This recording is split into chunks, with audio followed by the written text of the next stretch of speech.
Darcy, congratulations firstly, 2 more years with Freo. What convinced you to sign on? Yeah, firstly, thank you. I'm very stoked to sign on with Freo. I feel we've got a very exciting young list coming through, and they've invested a lot in me in my first 2 years here, and I'm playing some footy. I'm loving it here, so yeah, it's a no-brainer to sign on and yeah, get a further opportunity with Freo. So I'm stoked. Right, and thinking your girlfriend moved across as well in the last year or so, and you're pretty settled here.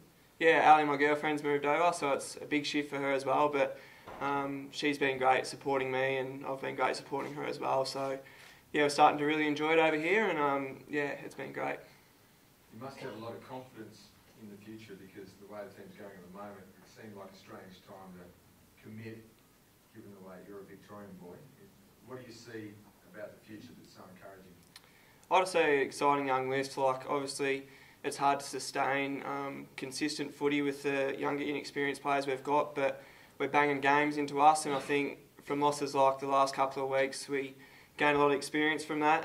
We learn a lot from it, and we gain that resilience to hopefully, in the near future, we get that experience to play better footy. So, as you see, we've got a lot of other younger guys that have signed on in Logue, Cox, Sean, Darcy, Blakely, Langdon, and Fife and Neil as well. So, yeah, everyone's committed to the cause, and we feel that we have a strong future at the club.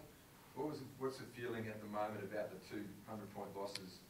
Was there much talked about it today at training? Did you have an extra long meeting, or what's Ross saying? Yeah, it's obviously very disappointing the last 2 weeks, and it's not the footy we want to play or how we want to be branded. So, yeah, we did have a meeting today, so we touched on it a bit, but yeah, like I talked about, the bulk of our playing group at the moment is inexperienced players. So in the AFL, if you're not up to your best, and if you're turning the ball over and stuff like that, teams can give you a thumping like that. So yeah, we'll look to review that, and main focus is to respond next week against Essendon and hopefully finish our year on a high.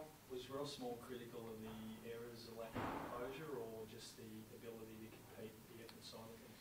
Yeah, so first quarter, he thought our effort was really great, which it was. We were able to give that effort, so that shows exactly what we're capable of. But yeah, there was a lot of, in the second quarter, I think, defensive half turnovers that really hurt us, and they got 7 goals from that in the second quarter. So yeah, it's a bit of that composure and using the footy the way we wanted to. It wasn't there, so yeah, it comes with a young, inexperienced list, but also starts at the top, and our leaders can't do it all. The core of our group, the unexperienced players, have to rise and give that effort for 4 quarters.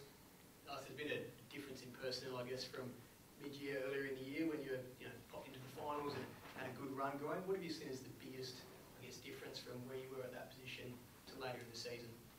Yeah, it's a hard one. So we had a good string of games there throughout the middle of the year, but we have lost some big key players to injury, and Sandlands and Neil the last week as well. So I think Ross noted that we had about 5 of our starting midfield last week out from when we played Richmond the last time. So obviously that contributes a bit, but we feel that whoever plays and whoever's out in the park should be able to give that 4-quarter effort and give us the best chance to win.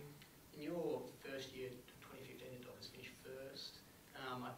From then to now, just Ross as a coach, in that first year when you're in, I guess, the premiership window, his coaching style to now in more of a rebuild mode, have you seen a big difference there from, say, your first year to now? Yeah, so I actually came at the end of that year, so I didn't spend much time in that premiership year when they made the premiership, but coming in, yeah, there was very high standards, and obviously looking from the outset, watching the Dockers that year, they were a very strong team, finishing top of the ladder, and coming in, I still think it hasn't changed. There's been personnel changes and stuff like that, but we still hold high standards from each other, and Ross does as well. So we're striving, obviously got an inexperienced list coming through, but we're striving to get to that success in the near future over the next few years. Darcy, the history of other clubs that have gone through rebuilds and sort of publicly spoken about that, it does take 3 to 4 years, and there are some tough results. So the likelihood is that the last 2 weeks isn't the end of it. Is the young group ready for that? I mean, if there's a few more tough losses coming, are you ready to push through that? Yeah, exactly. Essentially, we're in the first or second year of about a 4-year rebuild. So we think tough losses like that, they're going to come. It's yeah, that's going to happen, but it's what we take from that, what we learn from that, and how we use that experience to to use to our benefit in the near future. So we hope that over the next year, 2, 3 years, that we're able to compete with the top, and we feel we can do that. How do you approach Essendon this week? Yeah, so we don't want to dwell on the losses, so have a quick review and then get to our main focus of compete and finish off the year on a high. And we're going to take it like any other game. We aim to win, so we're going to go into Sunday's game aiming to win. Does it sting when you read or you hear that blokes like Tim Watson, who I presume, the Victorian hero, comparing the team to witches' hats and rabble and all that sort of stuff? Do you think that's unfair, or does it sting the players? How do you feel about that?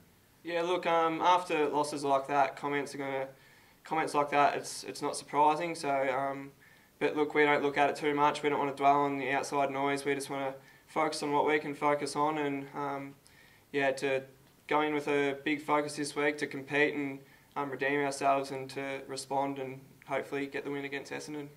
How's Daniel Pearce going? Have you spoken to him today? Personally, I haven't spoken to him, but obviously he would be very upset with the matter. Racial abuse has no place in any sport and our game, so but I haven't personally spoken to him, but it's upsetting. I guess the players are all behind him, supporting him, and it was totally unnecessary and it was out of line, wasn't it? Yeah, definitely. So we're all here to support Daniel, all the players and coaching staff, and it's racial vilification has no place in our game. So where do you see yourself playing in the future? You play a bit of half forward, a bit of half back. Where do you see yourself playing in a couple of years' time? Yeah, so I've been wing, half forward, half back, but personally at the moment I'm happy to play wherever Ross or the coaching staff want me. But look, I'm happy as a winger, maybe in the future as an inside midfielder if I build my strength and body over the next few pre-seasons. But right now I'm just happy to play wherever the coaches want me. Would you be looking to take over from someone like David Mundy, do you think, a running midfielder sort of inside a bit as well, do you reckon? Yeah, look, he's probably a lot bigger than me, but I aim to build my strength over every pre-season, and look, I look to develop all parts of my game, my run, and hopefully my inside game as well, get that strength. And what do you think about, obviously when you're losing, everybody gets hammered. You got targeted by David King today about not manning up on Dustin Martin, and they showed some pictures and they said that's not a captain's way of playing. What do you think about comments like that, and how have you found Fife as your captain? Yeah, so I personally haven't seen the clip myself that you're talking about, but from the captain all the way to a first gamer, the standards are the same here in the four walls. So we all challenge each other's actions and behaviours, and Fife is a really good captain. I think he leads from the front and has a lot of actions that are really good and what we all look up to as well. So everyone has a few slips and a few things they do wrong, but we all hold each other to high standards. So